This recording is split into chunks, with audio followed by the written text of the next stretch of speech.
Olá pessoal, vamos começar nossa aula de hoje falando sobre vento e circulação do ar. Então o que seria o vento? Vento nada mais é do que ar em movimento de uma região de pressão alta para uma região de pressão baixa, que a atmosfera ela procura sempre o equilíbrio, ela não deixa uma região ficar com uma pressão alta e uma com uma pressão baixa, ela tende a equalizar isso aí. Então imagine que eu tenho uma região onde eu tenho uma isobra de 1018 hectopascal, a pressão aqui é 1018 e a pressão numa região adjacente aqui próxima também é 1018. Nesse caso aqui, como as pressões estão iguais, a natureza não vai intervir de nenhuma forma, porque elas são pressões iguais já. Então eu não vou ter circulação de ar.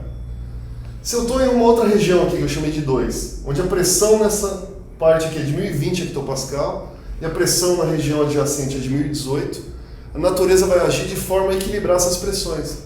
Então vai haver um movimento do ar da região de 1020 para a região de 1018, um transporte de matéria, de ar. Esse transporte de ar a gente chama de vento.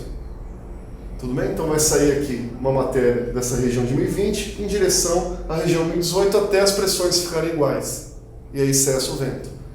Se eu tiver agora um caso 3, em que eu tenho diferença de pressão, uma região aqui com 1030 e uma região aqui com 1018, a diferença de pressão agora é maior do que no caso anterior.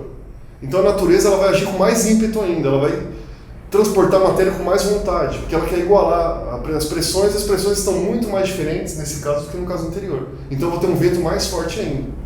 Eu vou ter aqui um movimento de matéria dessa região de 1030 para a região de 1018 com muito mais intensidade. Então aqui eu tenho um vento mais fraco na situação 2, e na situação 3 eu tenho um vento mais forte, justamente para chegar a esse equilíbrio de maneira mais rápida. Pessoal, além daquela força gerada pela diferença de pressão que origina o vento, ele se direciona de uma região de alta pressão para uma de baixa pressão, tem também uma força